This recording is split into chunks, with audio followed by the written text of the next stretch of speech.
ನನ್ನ ಒಡೆಯನು ರಕ್ಷಕನು ವಿಮೋಚಕನು ಅತಿ ಬೇಗನೆ ಬರಲಿರುವ ಮೊದಲಿಂಗನಾದ ಯೇಸು ಕ್ರಿಸ್ತ ನಾಮದಲ್ಲಿ ಬಂದಿರುವಂಥ ಪ್ರತಿಯೊಬ್ಬರು ಕೂಡ ಒಂದನ್ನು ತಿಳಿಸ್ತಾ ಇದ್ದಾನೆ. ದೇವರು ನಿಮ್ಮನ್ನು ಅತ್ಯಧಿಕವಾಗಿ ಆಶೀರ್ವಾದ ಮಾಡಲಿ. ಈ ಸಮಯದಲ್ಲಿ ನಮ್ಮ ಬಲಗೈನ ಮೇಲೆ ಕೆತ್ತೋಣ, ಈ ವಾಕ್ಯವನ್ನು ಅರಿಕೆ ಮಾಡೋಣ. ಯೆಹೋವನು ಒಳ್ಳೆಯವನು, ಆತನ ಕೃಪೆಯು ಶಾಶ್ವತವಾಗಿರುವುದು. ಯೆಹೋವನು ಒಳ್ಳೆಯವನು, ಆತನ ಕೃಪೆಯು ಶಾಶ್ವತವಾಗಿರುವುದು. ಯೆಹೋವನು ಒಳ್ಳೆಯವನು, ಆತನ ಕೃಪೆಯು ಶಾಶ್ವತವಾಗಿರುವುದು. ಆಮೇನ್, ಆಮೇನ್, ಆಮೇನ್. ಹಲ್ಲೆಲೂಯಾ. ಓಕೆ, ಈ ಸಮಯದಲ್ಲಿ ನೇರವಾಗಿ ನಾವು ದೇವರ ವಾಕ್ಯದ ಕಡೆಗೆ ಹೋಗೋಣ. ಓದುವಾರ ಯಾವ ವಾಕ್ಯವನ್ನು ಧ್ಯಾನ ಮಾಡಿದ್ದು ಯಾರಾದ್ರೂ ನೆನಪು ಮಾಡ್ತೀರಾ?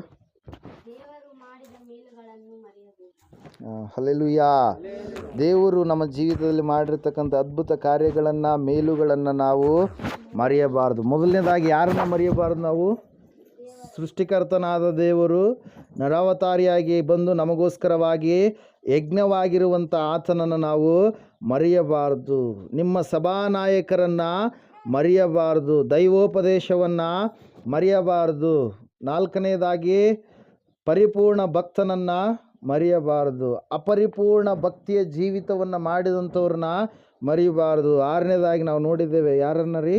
ದೇವರು ಮಾಡಿದ ಮೇಲುಗಳನ್ನು ಕೂಡ ನಾವು ಮರಿಬಾರದು, ನೆನಪಿನಲ್ಲಿ ಇಟ್ಟುಕೊಳ್ಳಬೇಕು. ಜ್ಞಾಪಕದಲ್ಲಿ ಯಾವಾಗ ನಾವು ಹೆಚ್ಚಿನದಾಗಿ ದೇವರು ಮಾಡಿದಂಥ ಮೇಲುಗಳನ್ನು ಇಟ್ಕೊಳ್ತೇವೋ ಆ ಮೇಲುಗಳು ನಮಗೆ ಬಲವನ್ನು, ಪಾಸಿಟಿವ್ ಥಿಂಕಿಂಗ್ ಅಂದರೆ ಏನರ್ಥ, ಧನಾತ್ಮಕವಾಗಿ ಯಾವಾಗಲೂ ಕೂಡ ನಾವು ಸ್ಥಿರವಾಗಿ ದೇವರು ನಮ್ಮನ್ನು ಅನುದಿನವೂ ನಡೆಸ್ತಾನೆ ಎನ್ನುವಂಥ ವಿಶ್ವಾಸದಲ್ಲಿ ನಾವಿರೋದಕ್ಕೆ ಸಾಧ್ಯ ಆಗುತ್ತೆ. ಪ್ರೇರೆ, ಇವತ್ತಿನ ದಿವಸ ಕೊನೆಯದಾಗಿ ಇನ್ನೊಂದನ್ನು ಕೂಡ ನಾವು ಮರಿಬಾರದು. ಯಾವ ವಿಷಯ ಎಂಬುದಾಗಿ ನಾವು ನೋಡೋಣ. ಈ ಸಮಯದಲ್ಲಿ ಪ್ರಕಟಣೆಯ ಗ್ರಂಥ 2ನೇ ಅಧ್ಯಾಯ 5ನೇ ವಚನವನ್ನು ನಾವು ಓದಿಕೊಳ್ಳೋಣ.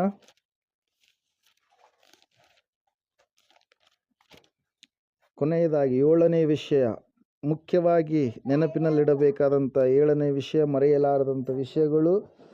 ಓಕೆ, ಹೋದರೆ 5ನೇ ವಚನ. ಆದದರಿಂದ ನೀನು ಎಲ್ಲಿಂದ ಬಿದ್ದಿದ್ದೀಯೋ ಅದನ್ನು ನಿನ್ನ ನೆನಪಿಗೆ ತಂದುಕೊಂಡು ದೇವರ ಕಡೆಗೆ ತಿರುಗಿಕೋ. ನೀನು ಮೊದಲು ಮಾಡುತ್ತಿದ್ದ ಕೃತ್ಯಗಳನ್ನು ಮಾಡು. ನೀನು ದೇವರ ಕಡೆಗೆ ತಿರುಗಿಕೊಳ್ಳದೇ ಹೋದರೆ ನಾನು ಬಂದು ನಿನ್ನ ದೀಪ ಸ್ತಂಭವನ್ನು ಅದರ ಸ್ಥಳದಿಂದ ತೆಗೆದು ಹಾಕುವೆನು. Hallelujah, praise lord. ದೇವರ ವಾಕ್ಯದಲ್ಲಿ ನಾವು ನೋಡ್ತಾ ಇದ್ದೇವೆ, ಸತ್ಯವೇದ ಸ್ಪಷ್ಟವಾಗಿ ಹೇಳ್ತಾ ಇದೆ, ನೀನು ಎಲ್ಲಿ ಬಿದ್ದಿದ್ದೀಯೋ ಅದನ್ನು ನಿನ್ನ ನೆನಪಿಗೆ ತಂದುಕೊಳ್ಳಬೇಕು. ಭಕ್ತಿಯ ಜೀವಿತದಲ್ಲಿ ಅನೇಕ ಭಕ್ತರು ಏನು ಮಾಡ್ತಾರೆ? ಭಕ್ತಿಯ ಜೀವಿತದಲ್ಲಿ ಹೋಗುವಂಥ ಸಮಯದಲ್ಲಿ ಏನು ಮಾಡ್ತಾರೆ? ಬೀಳುವಂಥ ಪರಿಸ್ಥಿತಿ ಇರುತ್ತೆ, ಹಿಂಜಾರಿ ಹೋಗುವಂಥ ಪರಿಸ್ಥಿತಿ ಇರುತ್ತೆ, ತಪ್ಪಿ ಹೋಗುವಂಥ ಪರಿಸ್ಥಿತಿ ಇರುತ್ತೆ. ಆದರೆ ದೇವ್ರ ವಾಕ್ಯ ಹೇಳ್ತಾ ಇದೆ, ಈ ಸಮಯದಲ್ಲಿ ನೀನು ಎಲ್ಲಿ ಬಿದ್ದಿದ್ದೀಯೋ. ಹಲ್ಲೆಲೂಯಾ. ಅನೇಕರು ನೋಡುವುದಕ್ಕೆ ಭಕ್ತಿವಂತರ ರೀತಿಯಲ್ಲಿ ಕಾಣ್ತಾರೆ, ಆದರೆ ಅವರು ಭಕ್ತಿಯ ಮಾರ್ಗದಲ್ಲಿ ಸರಿಯಾದ ರೀತಿಯಲ್ಲಿ ಇರುವುದಿಲ್ಲ. ಸತ್ಯವೇದ ಹೇಳ್ತಾ ಇದೆ, ಅನೇಕರು ಬಿದ್ದು ಹೋಗಿದ್ದಾರೆ. ಮೊದಲಿರ್ತಕ್ಕಂಥ ವಿಶ್ವಾಸ, ಮೊದಲಿರ್ತಕ್ಕಂಥ ನಂಬಿಕೆ, ಮೊದಲಿರ್ತಕ್ಕಂಥ ಪ್ರೀತಿ ಅವರ ಜೀವಿತದಲ್ಲಿ ಕಾಣಿಸ್ತಾ ಇಲ್ಲ. ಮೊದಲು ದೇವರಿಗೆ ಯಾವ ರೀತಿಯಾಗಿ ನಡೆದುಕೊಳ್ತಾ ಇದ್ರು, ದೇವರು ಅದ್ಭುತ ಕಾರ್ಯಗಳನ್ನು ಮಾಡಿದ ಮೇಲೆ, ಆಶ್ಚರ್ಯ ಕಾರ್ಯಗಳನ್ನು ಮಾಡಿದ ಮೇಲೆ ಅವರು ಪುನಃ ಏನಾಗ್ತಾ ಇದ್ದಾರೆ? ಮೊದಲಿರ್ತಕ್ಕಂಥ ಒಂದು ಭಕ್ತಿಯ ಜೀವಿತವನ್ನು ಸರಿಯಾದ ರೀತಿಯಲ್ಲಿ ಬಳಸಿಕೊಳ್ತಾ ಇಲ್ಲ. ಅವರ ಭಕ್ತಿ ಏನಾಗಿದೆ? ತಣ್ಣಗಾಗಿದೆ. ಅವರಿಗಿರ್ತಕ್ಕಂಥ ದೇವರ ಮೇಲೆ ಮೊದಲಿರ್ತಕ್ಕಂಥ ಪ್ರೀತಿ ಏನಾಗಿದೆ? ಕುಗ್ಗಿ ಹೋಗಿದೆ. ಅದರ ಸಲುವಾಗಿ ಎಫೆಸ ಸಭೆಗೆ ದೇವರು ಹೇಳ್ತಾ ಇದ್ದಾರೆ ಏನಂತ ಹೇಳಿ, ನೀನು ಮೊದಲು ಮಾಡುತ್ತಿದ್ದ ಕೃತ್ಯಗಳನ್ನು ಮಾಡಬೇಕು. ಮೊದಲು ನೀನು ತೋರಿಸುತ್ತಿದ್ದ ಪ್ರೀತಿಯನ್ನು ಪುನಃ ನೀನು ತೋರಿಸಬೇಕು. ಒಂದು ವೇಳೆ ನೀನು ಎಲ್ಲಿಂದ ಬಿದ್ದಿದ್ದೀಯೋ ಅದನ್ನು ನೆನಪು ಮಾಡಿಕೊಳ್ಳಲಾರದೆ ಇದ್ದರೆ, ಪಶ್ಚಾತ್ತಾಪ ಪಟ್ಟು ಪುನಃ ನೀನು ತಿರುಗಿಕೊಳ್ಳಲಾರದೆ ಹೋದರೆ ದೀಪಸ್ತಂಭವನ್ನು ನಾನೇನು ಮಾಡಿಬಿಡ್ತೀನಿ? ತೆಗೆದು ಹಾಕಿ ಬಿಡ್ತೀನಿ ಎಂಬುದಾಗಿ ವಾಕ್ಯ ಹೇಳ್ತಾ ಇದೆ. ಪ್ರೇರೆ, ಹಲ್ಲೆಲೂಯಾ, ಪ್ರೈಸ್ ಲಾರ್ಡ್. ಅದರ ಸಲುವಾಗಿ ಸತ್ಯವೇದದಲ್ಲಿ ನಾವು ನೋಡ್ತಾ ಇದ್ದೇವೆ, ನೀನು ಎಲ್ಲಿ ಬಿದ್ದಿದ್ದೀಯೋ. ಹಲ್ಲೆಲೂಯಾ. ಭಕ್ತಿಯ ಜೀವಿತದಲ್ಲಿ ನಡೆಯುವಂಥ ಮನುಷ್ಯ ಎಡುವಂಥದ್ದು ಸಹಜ. ಚಿಕ್ಕ ಮಕ್ಕಳಿರುವಾಗ ಕೆಳಗಡೆ ಬೀಳ್ತಾ ಇರ್ತಾರೆ, ದೊಡ್ಡವರಾದ್ಮೇಲೆ ಕೂಡ ಕೆಳಗಡೆ ಬೀಳ್ತಾರೆ. ಯಾವಾಗ ಹೇಳ್ರಿ? ಯಾವಾಗ ಬೀಳ್ತಾರೆ? ನೋಡಿ ನಡೆಯಲಾರದಂಥ ಒಂದು ಸಮಯದಲ್ಲಿ. ಅನೇಕರ ಜೀವಿತದಲ್ಲಿ ನಾವು ನೋಡ್ತಾ ಇದ್ದೇವೆ, ದೇವರನ್ನು ನೋಡಿ, ದೇವರ ವಾಕ್ಯವನ್ನು ದೃಷ್ಟಿಸಿ, ದೇವರ ವಾಕ್ಯಕ್ಕೆ ಸರಿಯಾದ ರೀತಿಯಲ್ಲಿ ನಡೆದುಕೊಳ್ಳಲಾರದೆ ಹೋದರೆ ಅವ್ರು ಏನಾಗ್ತಾರೆ? ಬಿದ್ದು ಹೋಗ್ತಾರೆ, ಸೋತು ಹೋಗ್ತಾರೆ. ಪ್ರಿಯರೇ, ಹಲ್ಲೆಲೂಯಾ. ಯೇಸು ಸ್ವಾಮಿ ಅವರು ಹೇಳಿದರು ಶಿಷ್ಯರಿಗೆ, 8ನೇ ಅಧ್ಯಾಯ ಮತ್ತಾಯನ ಬರೆದ ಸುವಾರ್ತೆಯಲ್ಲಿ ನಾವು ನೋಡ್ತಾ ಇದ್ದೇವೆ. ಒಂದ್ಸಾರಿ ಓದ್ತೀರಾ ವಿಷಯವನ್ನು?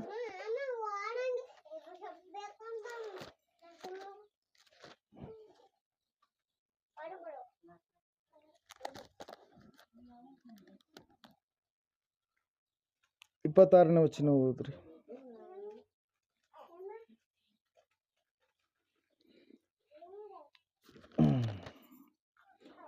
23ಲಿಂದ ಓದಿಕೊಳ್ಳೋಣ. ಆತನು ದೋಣಿಯನ್ನು ಹತ್ತಿದಾಗ ಆತನ ಶಿಷ್ಯರು ಆತನ ಹಿಂದೆ ಹೋದರು. ಅವರು ಹೋಗುತ್ತಿರುವಾಗ ಸಮುದ್ರವು ಅಲ್ಲಕಲ್ಲೋಲವಾಗಿ ದೋಣಿಯು ತೆರೆಗಳಿಂದ ಮುಚ್ಚಿ ಹೋಯಿತು. ಆದರೆ ಆತನು ನಿದ್ದೆ ಹತ್ತಿ ಮಲಗಿದ್ದನು. ಅವರು ಹತ್ತಿರ ಬಂದು ಆತನನ್ನು ಎಬ್ಬಿಸಿ, ಸ್ವಾಮಿ ಕಾಪಾಡು, ಸಾಯುತ್ತೇವೆ ಅನ್ನಲಾಗಿ. ಆತನು ಅವರಿಗೆ, ಅಲ್ಪ ವಿಶ್ವಾಸಿಗಳೇ, ಯಾಕೆ ಧೈರ್ಯಗೆಡುತ್ತೀರಿ ಎಂದು ಹೇಳಿ ಎದ್ದು ಗಾಳಿಯನ್ನು ಸಮುದ್ರವನ್ನು ಗದರಿಸಿದನು. ಆಗ ಎಲ್ಲ ಶಾಂತವಾಯಿತು. ಆ ಜನರು ಬೆರಗಾಗಿ, ಈತನು ಎಂಥವನಾಗಿರಬಹುದು, ಗಾಳಿಯು ಸಮುದ್ರವೂ ಸಹ ಈತನು ಹೇಳಿದ ಹಾಗೆ ಕೇಳುತ್ತವಲ್ಲ ಅಂದರು. Hallelujah, praise God. ಯೇಸು ಕ್ರಿಸ್ತನು ಅವರ ಸಂಗಡ ಇದ್ದಾನೆ, ಜೊತೆಗೆ ಇದ್ದಾನೆ. ಸಮುದ್ರದಲ್ಲಿ ಪ್ರಯಾಣವನ್ನು ಮಾಡ್ತಾ ಇದ್ದಾರೆ. ಅಲ್ಲ ಕಲ್ಲೋಲವಾಗಿರ್ತಕ್ಕಂಥ ಪರಿಸ್ಥಿತಿ ಅಲ್ಲಿ ಏರ್ಪಟ್ಟಿದೆ. ಯೇಸು ಅವರ ಸಂಗಡ ಇರುವಂಥದ್ದನ್ನು, ಜೊತೆಗೆ ಇರುವಂಥದ್ದನ್ನು ಅವ್ರು ಏನು ಮಾಡಿಬಿಟ್ಟಿದ್ದಾರೆ? ಮರೆತು ಬಿಟ್ಟಿದ್ದಾರೆ. ಯೇಸು ಹಿಂದೆ ಮಾಡಿರ್ತಕ್ಕಂಥ ಅದ್ಭುತ ಕಾರ್ಯಗಳನ್ನು ಅವ್ರು ಏನು ಮಾಡಿಬಿಟ್ಟಿದ್ದಾರೆ? ಮರೆತು ಬಿಟ್ಟಿದ್ದಾರೆ. ಯೇಸು ಇದ್ದಾನೆ, ನಮಗೇನು ಆಗೋದಿಲ್ಲ ಎನ್ನುವಂಥ ಒಂದು ವಿಶ್ವಾಸವನ್ನು, ನಂಬಿಕೆಯನ್ನು ಅವ್ರು ಏನು ಮಾಡಿಬಿಟ್ಟಿದ್ದಾರೆ? ಕಳೆದುಕೊಂಡು ಬಿಟ್ಟಿದ್ದಾರೆ. ಪ್ರೇಯರ್, ಇನ್ನೊಂದು ಸಂದರ್ಭದಲ್ಲಿ ನಾವು ನೋಡ್ತಾ ಇದ್ದೇವೆ, ಯೇಸು ಸ್ವಾಮಿ ಹೇಳ್ತಾನೆ ಶಿಷ್ಯರಿಗೆ ಏನಂತೇಳಿ, ನೀವು ದೋಣಿ ಎತ್ತಿಗೆ ಹೋಗ್ರಿ, ನಾನು ನಿಮ್ಮ ಹಿಂದೆ ನಾನು ಬರ್ತೇನೆ ಅಂತೇಳಿ. ಹಲ್ಲೆಲೂಯಾ. ಯಾವಾಗ ಬರ್ತೀನಿ ಅಂತೇಳಿ ಸ್ವಾಮಿಯವರು ಹೇಳ್ತಾರೆ, ಈ ಶಿಷ್ಯರು ಏನು ಮಾಡ್ತಾರೆ? ಅವಸರದಿಂದ ದೋಣಿ ತಗೊಂಡು ಏನು ಮಾಡಿಬಿಡ್ತಾರೆ? ಹೋಗ್ಬಿಡ್ತಾರೆ. ಹೋದಂಥ ಸಮಯದಲ್ಲಿ ವಾಕ್ಯದಲ್ಲಿ ನಾವು ನೋಡ್ತಾ ಇದ್ದೇವೆ, ಸ್ವಾಮಿಯವರು ನೀರಿನ ಮೇಲೆ ಏನು ಮಾಡ್ತಾ ಇದ್ದಾರೆ? ನಡೆದುಕೊಂಡು ಬರ್ತಾ ಇದ್ದಾರೆ. ಎಲ್ಲಿ ನಡ್ಕೊಂಡು ಬರ್ತಾ ಇದ್ದಾರೆ? ನೀರಿನ ಮೇಲೆ ನಡೆದುಕೊಂಡು ಬರುವಂಥ ಸಮಯದಲ್ಲಿ ಸ್ವಾಮಿಯವರನ್ನು ನೋಡಿರ್ತಕ್ಕಂಥ ಈ ಶಿಷ್ಯರು ಭಯಪಟ್ಟು ಈತನು ದೆವ್ವ ಎಂಬುದಾಗಿ ಅಂದುಕೊಂಡು ಏನು ಮಾಡ್ತಾ ಇದ್ದಾರೆ? ಭಯಪಟ್ಟು ಭೂತ ಭೂತ ಭೂತ ಎಂಬುದಾಗಿ ಏನು ಮಾಡ್ತಾ ಇದ್ದಾರೆ? ಕೂಗ್ತಾ ಇದ್ದಾರೆ. ಅಲ್ಲಿ ಬರ್ತಾ ಇರುವಂಥದ್ದು ಯಾರು? ದೇವರು ಬರ್ತಾ ಇದ್ದಾರೆ. ಎಲ್ಲಿ? ನೀರಿನ ಮೇಲೆ ನಡೆದುಕೊಂಡು. ನೀರಿನ ಮೇಲೆ ನಡೆಯೋಕ್ಕಾಗತ್ತಾ ಮನುಷ್ಯನಿಗೆ? ಆಗುತ್ತಾ? ನೀರಿನ ಮೇಲೆ ಕಾಲಿಟ್ರೆ ಏನಾಗ್ತೀವಿ ನಾವು? ಕಾಲು ಏನಾಗುತ್ತೆ ರೀ? ನಮ್ಮ ಭಾರಕ್ಕೆ ಅದು ಒಳಗಡೆ ಹೋಗ್ಬಿಡುತ್ತೆ. ಆದರೆ ದೇವರು ಆತನೇನು ಮಾಡಿದ? ನೀರಿನ ಮೇಲೆ ನಡೆದುಕೊಂಡು ಬರ್ತಾ ಇದ್ದ. ಬರುವಂಥ ಸಮಯದಲ್ಲಿ ಅಲ್ಲಿ ಒಂದು ಕಾರ್ಯ ಆಗ್ತಾ ಇದೆ. ಏನು ಕಾರ್ಯ ಅಂದರೆ, ಇವರು ಈ ಸ್ವಾಮಿಯವರನ್ನು ನೋಡಿ ಭಯಪಟ್ಟು ಭೂತ ಭೂತ ಎಂಬುದಾಗಿ ಕೂಗಿಕೊಂಡಿರ್ತಕ್ಕಂಥ ಸಮಯದಲ್ಲಿ ಅಲ್ಲಿ ದೇವ್ರ ವಾಕ್ಯ ಹೇಳ್ತಾ ಇದೆ. 14ನೇ ಅಧ್ಯಾಯ ಮತ್ತಾಯನ ಬರೆದ ಸುವಾರ್ತೆಯಲ್ಲಿ ನಾವು ನೋಡ್ತಾ ಇದ್ದೇವೆ. 27ನೇ ವಚನ, 26ನೇ ವಚನ. ಸಮುದ್ರದ ಮೇಲೆ ನಡೆಯುವ ಆತನನ್ನು ಶಿಷ್ಯರು ನೋಡಿ ಭೂತವೆಂದು ತತ್ತರಿಸಿ ಭಯದಿಂದ ಕೂಗಿದರು. ಮತ್ತಾಯನ ಬರೆದ ಸುವಾರ್ತೆಯಲ್ಲಿ 14ನೇ ಅಧ್ಯಾಯದಲ್ಲಿ ನಾವು ನೋಡ್ತಾ ಇದ್ದೇವೆ. ಏನಂತೇಳಿ ಕೂಗ್ತಾ ಇದ್ದಾರೆ? ಭೂತ ಎಂಬುದಾಗಿ, ದೆವ್ವ ಎಂಬುದಾಗಿ. ಯಾಕಂದರೆ ನೀರಿನ ಮೇಲೆ ನಡೆದಂಥವ್ರು ಯಾರು ಕೂಡ ಅಲ್ಲಿಯವರೆಗೆ ಇಲ್ಲವೇ ಇಲ್ಲ. ಏನೋ ದೆವ್ವ ಬಂದದ, ಸಮುದ್ರದ ದೆವ್ವಗಳು ಅಂತೇಳಿ. ರಾತ್ರಿ ಸಮಯದಲ್ಲಿ ನೀರಿನ ಬಳಿಗೆ ಹೋಗೋದಕ್ಕೆ ಭಯಪಡ್ತಾರೆ ಕೆಲವು ಜನ. ಭೂತ ಬಂಗ್ಲೆ ಅಂತೇಳಿ ಅಂತ ಇರ್ತಾರೆ. ಬಿದ್ದು ಹೋಗಿರ್ತಕ್ಕಂಥ ಹಳೆಯ ಮನೆ ಹತ್ರ ಏನು ಮಾಡಲ್ರಿ? ಹೋಗ್ತಾರೆ ಜನರು, ಹೋಗಲ್ಲ, ದೆವ್ವಗಳು ಇರ್ತವೆ ಅಂತೇಳಿ. ಹಲ್ಲೆಲೂಯಾ. ಅದರಂಗೆ ಇವರು ಭಯಪಡ್ತಾ ಇದ್ದಾರೆ. ಯಾವುದೋ ಒಂದು ಸಮುದ್ರದಿಂದ ಭೂತ ಎದ್ದು ಹೊರಗಡೆ ಬಂದಿದೆ ಎಂಬುದಾಗಿ ಭಯಪಡುವಂಥ ಸಮಯದಲ್ಲಿ 27ನೇ ವಚನದಲ್ಲಿ ನಾವು ನೋಡ್ತಾ ಇದ್ದೇವೆ. ಕೂಡಲೇ ಯೇಸು ಮಾತಾಡಿ ಅವರಿಗೆ, ಧೈರ್ಯವಾಗಿರಿ, ನಾನು ಅಂಜಬೇಡಿರಿ ಎಂದು ಹೇಳಿದನು. ಅದಕ್ಕೆ ಪೇತ್ರನು, ಸ್ವಾಮಿ, ನೀನೇ ಆದರೆ ನನಗೆ ನೀರಿನ ಮೇಲೆ ನಡೆದು ನಿನ್ನ ಬಳಿಗೆ ಬರುವುದಕ್ಕೆ ಅಪ್ಪಣೆ ಕೊಡು ಅನ್ನಲು ಆತನು ಬಾ ಅಂದನು. ಆಗ ಪೇತ್ರನು ಯೇಸುವಿನ ಬಳಿಗೆ ಹೋಗುವುದಕ್ಕೆ ದೋಣಿಯಿಂದ ಇಳಿದು ನೀರಿನ ಮೇಲೆ ನಡೆದನು. Hallelujah, praise lord. ಇಲ್ಲಿ ನಾವು ನೋಡ್ತಾ ಇದ್ದೇವೆ, ಸ್ವಾಮಿಯನ್ನು ನೋಡಿರ್ತಕ್ಕಂಥ ಶಿಷ್ಯನಾಗಿರುವಂಥ ಪೇತ್ರನು, ಸ್ವಾಮಿ ನೀನೇ ಆಗಿದ್ರೆ ನಾನು ಕೂಡ ನಿನ್ನಂತೆ ನಡೆಯಬೇಕು, ನಾನು ಕೂಡ ನೀರಿನ ಮೇಲೆ ನಡೆಯಬೇಕಂತ ಹೇಳಿದ ತಕ್ಷಣ ಸ್ವಾಮಿ ಆಯಿತು ಬಾ ಎಂಬುದಾಗಿ ಪೇತ್ರನನ್ನು ಕರೆದಾಗ ಪೇತ್ರನು ಕೂಡ ನೀರಿನ ಮೇಲೆ ಏನು ಮಾಡ್ತಾ ಇದ್ದಾನೆ? ನಡೀತಾ ಇದ್ದಾನೆ.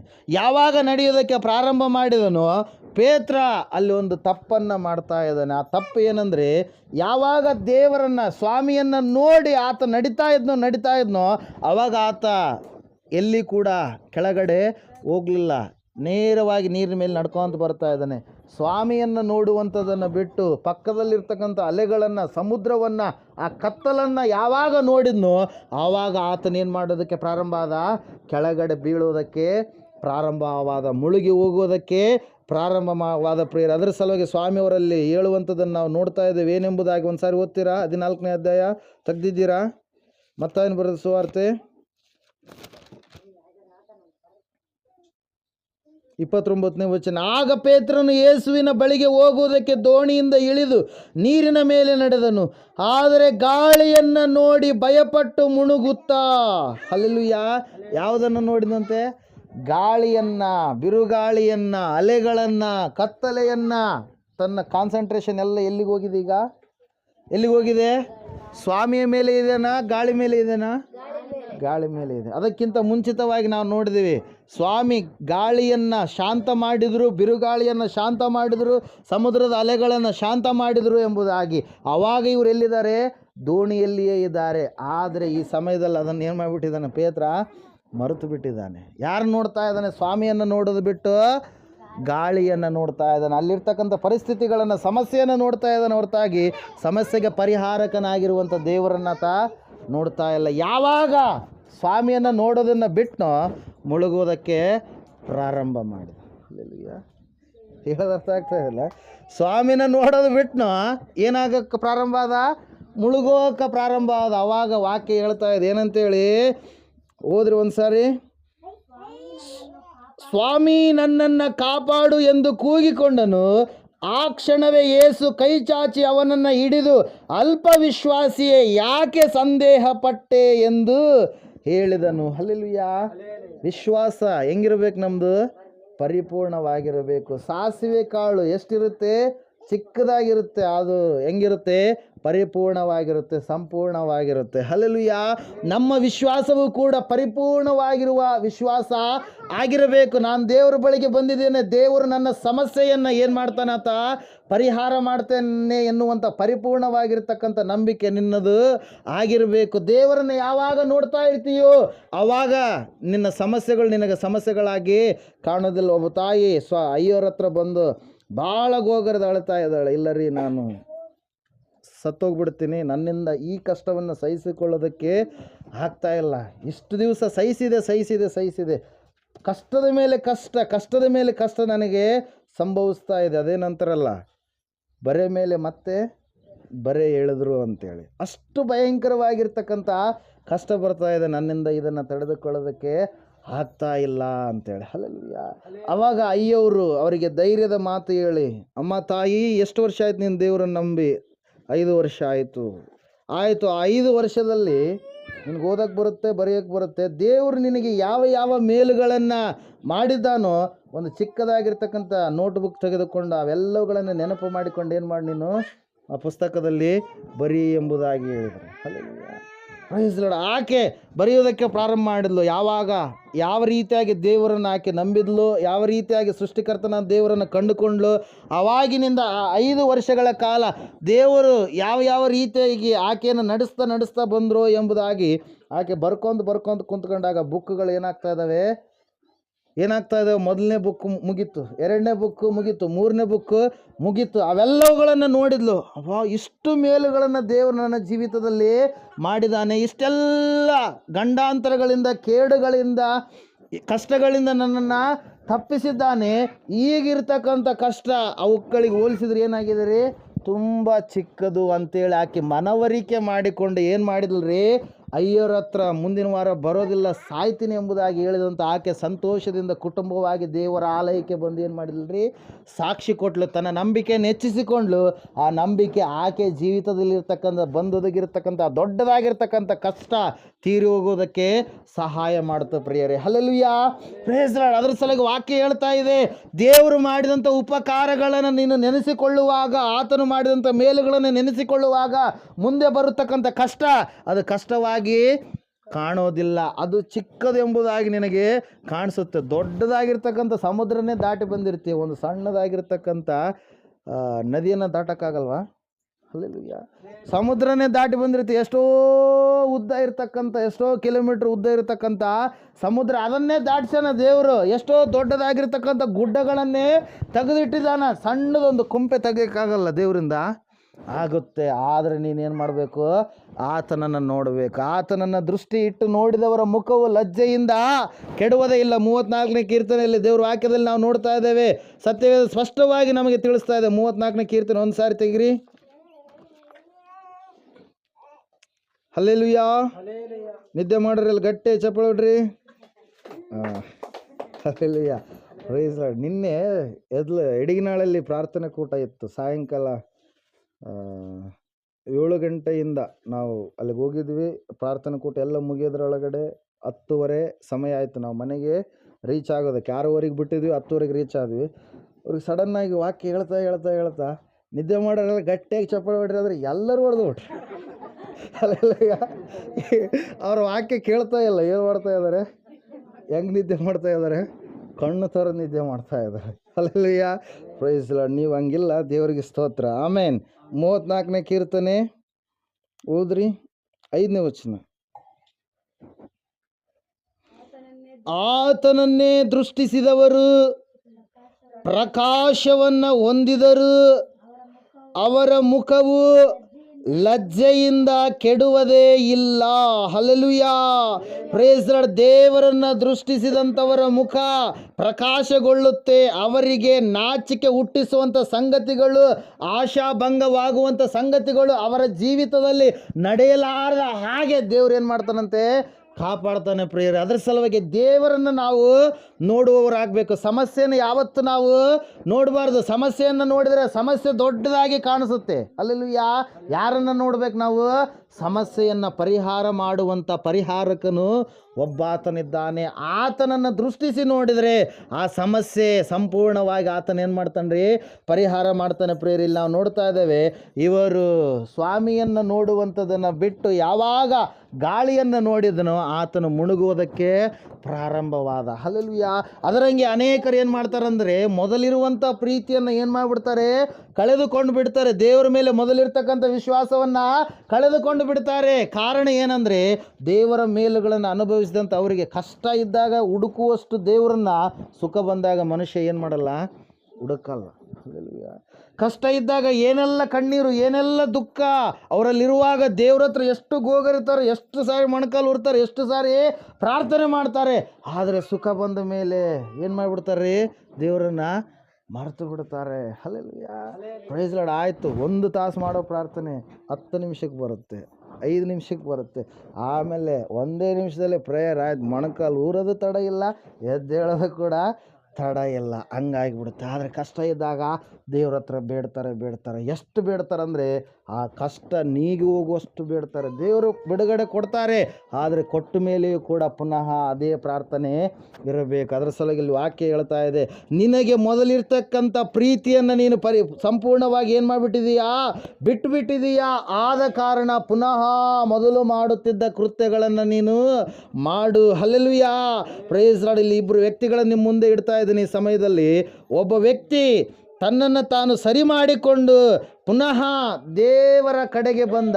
ಇನ್ನೊಬ್ಬ ವ್ಯಕ್ತಿ ತನ್ನನ್ನು ತಾನು ಸರಿ ಮಾಡಿಕೊಳ್ಳದೆ ಮನುಷ್ಯರ ಮುಂದೆ ತನ್ನ ಕಷ್ಟವನ್ನು ಹೇಳಿಕೊಂಡು, ಅಯ್ಯೋ ನಾನು ದೊಡ್ಡ ತಪ್ಪು ಮಾಡಿಬಿಟ್ಟೆ, ಪಶ್ಚಾತ್ತಾಪ ಮನುಷ್ಯರ ಮುಂದೆ ಪಟ್ಟು ಏನಾದ ಪ್ರಿಯರೇ, ಆತ್ಮಹತ್ಯೆ ಮಾಡಿಕೊಂಡು ಸತ್ತು ಹೋದ ಪ್ರಿಯರೇ. ಇಬ್ಬರು ಕೂಡ ಒಂದೇ ತರಗತಿಯಲ್ಲಿ ಇರುವಂಥವ್ರು, ಇಬ್ಬರು ಕೂಡ ಯೇಸು ಸ್ವಾಮಿಯ ಶಿಷ್ಯರಾಗಿದ್ದಂಥವರು. ಮೊದಲನೇ ಆತನು ಇಸ್ಕಾರಿಯೇತ ಯೂದ, ಎರಡನೇ ಆತನು ಪೇತ್ರನು ಪ್ರಿಯರೇ. ಒಂದು ಸಾರಿ ನೀವು ವಾಕ್ಯ ಓದ್ರಿ, 27ನೇ ಅಧ್ಯಾಯ ಮತ್ತಾಯನ ಬರೆದ ಸುವಾರ್ತೆ. ಹಲ್ಲೆಲೂಯಾ. 27ನೇ ಅಧ್ಯಾಯ ತೆಗೆದಿದ್ದೀರಾ?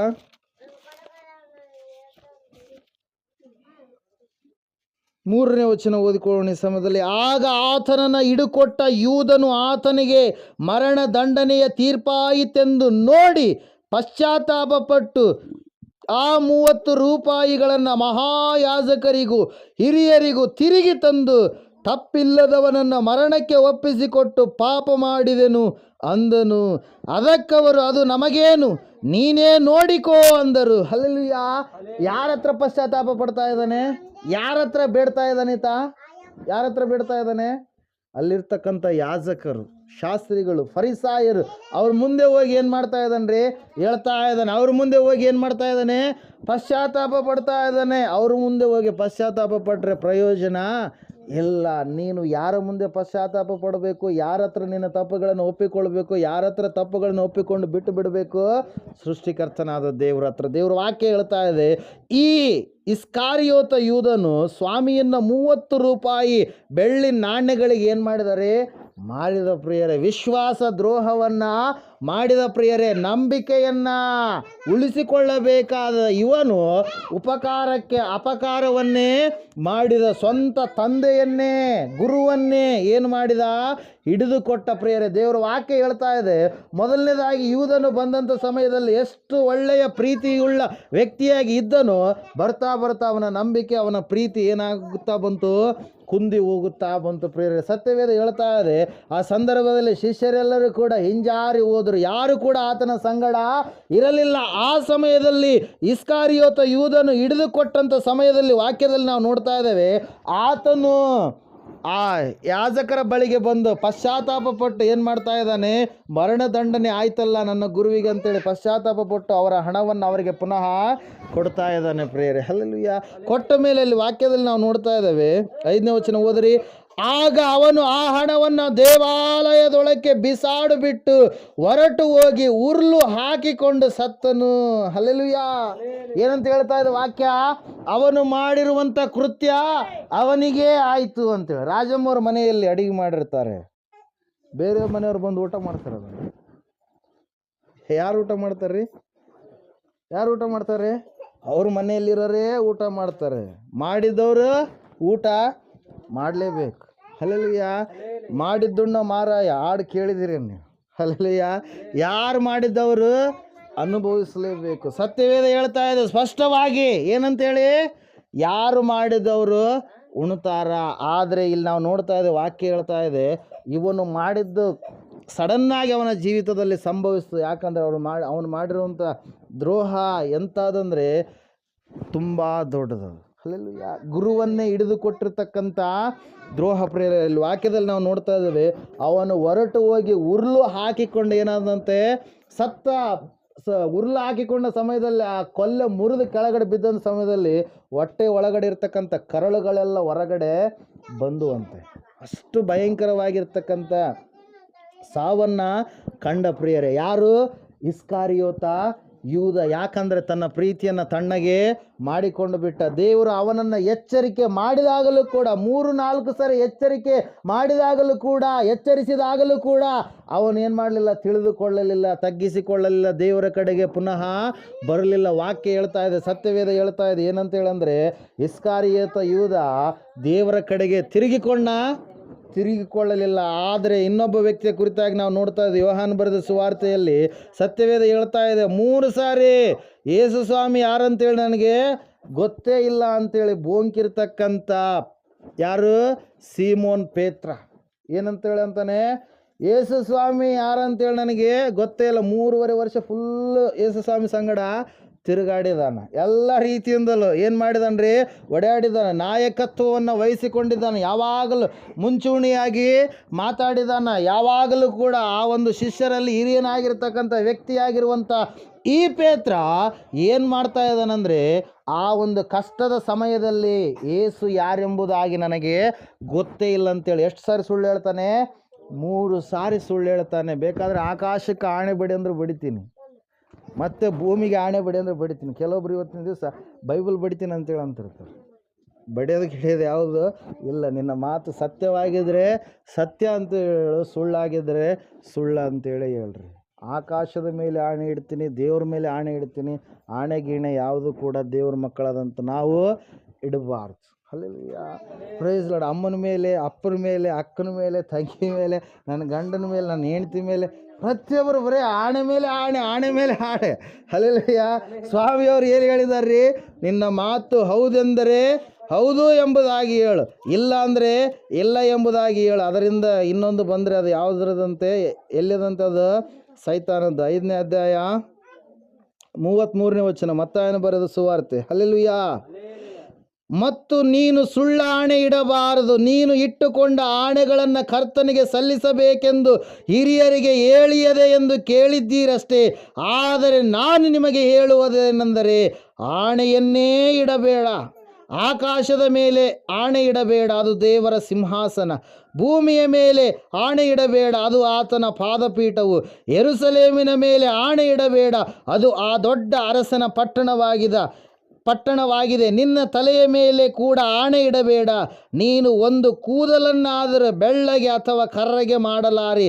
ಆದರೆ ನಿಮ್ಮ ಮಾತು ಹೌದಾದರೆ ಹೌದು, ಅಲ್ಲವಾದರೆ ಅಲ್ಲ ಎಂದಿರಲಿ. ಇದಕ್ಕಿಂತ ಹೆಚ್ಚಾದದ್ದು ಸೈತಾನನಿಂದ ಬಂದದ್ದು. ಮಲ್ಲೇಶ್, ಎಲ್ಲಿಂದ ಬಂದದ್ದು? ಸೈತಾನನಿಂದ ಬಂದದ್ದು. ಕೃತರು ತಲೆ ಮೇಲೆ ಹಂಗೆ ಇಟ್ಕೊಂಡ್ಬಿಡ್ತಾರೆ ಕೈ. ನಿಜವಾಗ್ರಿ ನಾನು ಮಾಡೇ ಇಲ್ಲ ಅಂತ ಹೇಳಿಬಿಟ್ರೆ ಆಯ್ತಲ್ಲ.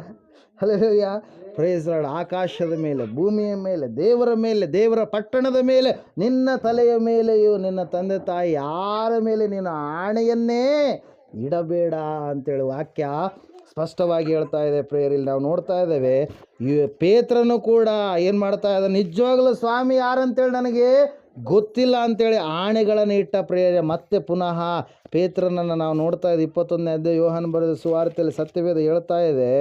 15ನೇ ವಚನ ಓದ್ರಿ. ಅವರು ಊಟ ಮಾಡಿದ ಮೇಲೆ ಯೇಸು ಸೀಮೋನ ಪೇತ್ರನನ್ನು, ಯೋಹಾನನ ಮಗನಾದ ಸೀಮೋನನೇ, ನೀನು ಇವರಿಗಿಂತ ಹೆಚ್ಚಾಗಿ ನನ್ನ ಮೇಲೆ ಪ್ರೀತಿ ಇಟ್ಟಿದ್ದೀಯೋ ಎಂದು ಕೇಳಲು ಅವನು, ಹೌದು ಸ್ವಾಮಿ, ನಿನ್ನ ಮೇಲೆ ಮಮತೆ ಇಟ್ಟಿದ್ದೇನೆಂಬುದನ್ನು ನೀನೇ ಬಲ್ಲೆ ಅಂದನು. ಆತನು ಅವನಿಗೆ, ನನ್ನ ಕುರಿಮರಿಗಳನ್ನು ಮೇಯಿಸು ಎಂದು ಹೇಳಿದನು. ಆತನು ತಿರುಗಿ 2ನೇ ಸಾರಿ ಅವನನ್ನು, ಯೋಹಾನನ ಮಗನಾದ ಸೀಮೋನನೇ, ನನ್ನ ಮೇಲೆ ಪ್ರೀತಿ ಇಟ್ಟಿದ್ದೀಯೋ ಎಂದು ಕೇಳಲು ಅವನು, ಹೌದು ಸ್ವಾಮಿ, ನಿನ್ನ ಮೇಲೆ ಮಮತೆ ಇಟ್ಟಿದ್ದೇನೆಂಬುದನ್ನು ನೀನೇ ಬಲ್ಲೆ ಅಂದನು. ಆತನು ಅವನಿಗೆ, ನನ್ನ ಕುರಿಗಳನ್ನು ಕಾಯಿ ಎಂದು ಹೇಳಿದನು. ಆತನು 3ನೇ ಸಾರಿ, ಯೋಹಾನನ ಮಗನಾದ ಸೀಮೋನನೇ, ನನ್ನ ಮೇಲೆ ಮಮತೆ ಇಟ್ಟಿದ್ದೀಯೋ ಎಂದು ಕೇಳಿದನು. 3ನೆಯ ಸಾರಿ ಆತನು ನನ್ನ ಮೇಲೆ ಮಮತೆ ಇಟ್ಟಿದ್ದೀಯೋ ಎಂದು ತನ್ನನ್ನು ಕೇಳಿದ್ದಕ್ಕೆ ಪೇತ್ರನು ದುಃಖಪಟ್ಟು, ಸ್ವಾಮಿ, ನೀನು ಎಲ್ಲ ಬಲ್ಲೆ, ನಿನ್ನ ಮೇಲೆ ನಾನು ಮಮತೆ ಇಟ್ಟಿದ್ದೇನೆಂಬುದು ನಿನಗೆ ತಿಳಿದದೆ ಅಂದನು. Hallelujah, praise lord. ದೇವರ ವಾಕ್ಯದಲ್ಲಿ ನಾವು ನೋಡ್ತಾ ಇದ್ದೇವೆ, 3 ಸಾರಿ ಸುಳ್ಳು ಹೇಳಿದ ಪೇತ್ರ. 3 ಸಾರಿ ಸುಳ್ಳು ಹೇಳಿದಂಥ ಪೇತ್ರನ ಬಾಯಿಂದಲೇ ದೇವರು ಸತ್ಯವನ್ನು ಹೊರಗಡೆ ಹಾಕ್ತಾ ಇದ್ದಾರೆ ಪ್ರಿಯರೇ. ಹಲ್ಲೆಲೂಯಾ. ದೇವರ ವಾಕ್ಯದಲ್ಲಿ ನಾವು ನೋಡ್ತಾ ಇದ್ದೇವೆ, ಸತ್ಯವೇದ ಹೇಳ್ತಾ ಇದೆ, ಪೇತ್ರ ದೇವರು ಯಾರು ಎಂಬುದಾಗಿ ಗೊತ್ತಿಲ್ಲ ಎಂಬುದಾಗಿ ಹೇಳಿದ.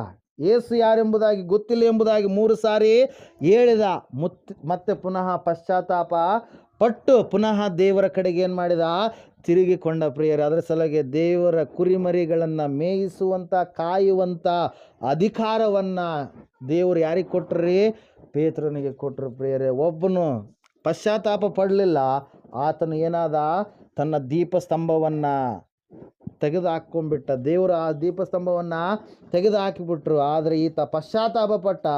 ದೇವರ ಸಭೆಯನ್ನು ನಡೆಸುವಂಥ ಅಧಿಕಾರವನ್ನು ದೇವರು ಯಾರಿಗೆ ಕೊಟ್ಟರು? ಪೇತ್ರನಿಗೆ ಕೊಟ್ಟರು ಪ್ರಿಯರೇ. ಹಲ್ಲೆಲೂಯಾ. ಅದರ ಸಲುವಾಗಿ ವಾಕ್ಯ ಹೇಳ್ತಾ ಇದೆ, ಮೊದಲು ನೀನು ಮಾಡುತ್ತಿರುವಂಥ ಕಾರ್ಯಗಳನ್ನು ನೀನು ಮಾಡುವಂಥವನು ಆಗಿರಬೇಕು. ರಿಮೆಂಬರ್, ಯಾವುದನ್ನರೇ ನೀನು ಮಾಡುವಂಥ ಕಾರ್ಯಗಳು.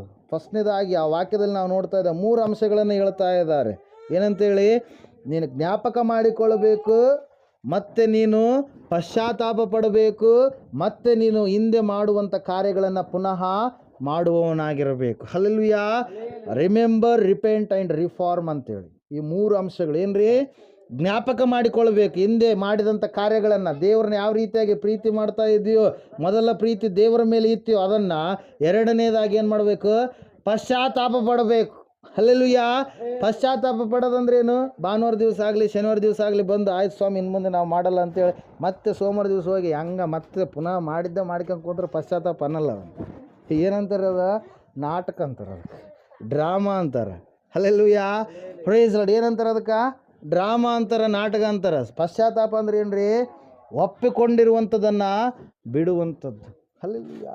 ಯಾವುದು ದೇವರಿಗೆ ವಿರೋಧವಾದ ಕಾರ್ಯವನ್ನು ನೀನು ಮಾಡ್ತಾ ಇದೀಯ, ಅದನ್ನು ಒಪ್ಪಿಕೊಂಡು ಅದನ್ನು ಬಿಟ್ಟು ಬಿಡಬೇಕು. ಅದರಿಂದ ನಿನಗೆ ಪ್ರಯೋಜನ ಏನೂ ಇಲ್ಲ. ಹಲ್ಲೆಲೂಯಾ. ಅದರ ಸಲುವಾಗಿ ವಾಕ್ಯದಲ್ಲಿ ನಾವು ನೋಡ್ತಾ ಇದ್ದೇವೆ, ಸತ್ಯವೇದ ಹೇಳ್ತಾ ಇದೆ ಸ್ಪಷ್ಟವಾಗಿ, ನೀನು ಪಶ್ಚಾತ್ತಾಪ ಪಟ್ಟು ಪುನಃ ಯಾವುದು ಮೊದಲ ಕಾರ್ಯಗಳನ್ನು ಮಾಡ್ತಾ ಇದೆಯೋ ಆ ಕಾರ್ಯಗಳನ್ನು ನೀನು ಮಾಡಬೇಕು ಪ್ರಿಯರೇ. ಹಲ್ಲೆಲೂಯಾ.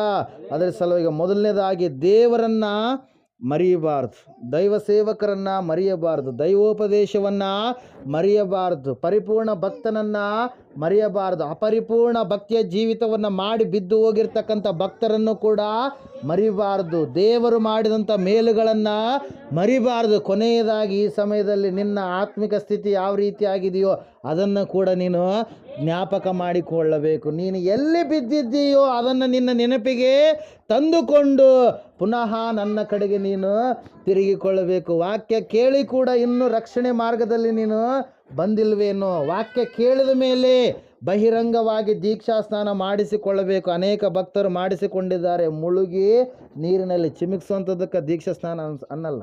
ಅಲ್ಲಿಯ ಬರೇ ಕೈ ತಕ್ಕೊಂಡು ಸ್ನಾನ ಮಾಡಿನಂತಂದರೆ ಸ್ನಾನ ಅಂತಾರೆ ಅದಕ್ಕೆ. ಅಲ್ಲಿಯ ಮೈ ಮೇಲೆ ಹಿಂಗೆ ನೀರು ಚಿಮಿಕ್ಸಿ ಸ್ನಾನ ಅಂತಾರೆ ಅದಕ್ಕೆ. ಏನಂತಾರೆ?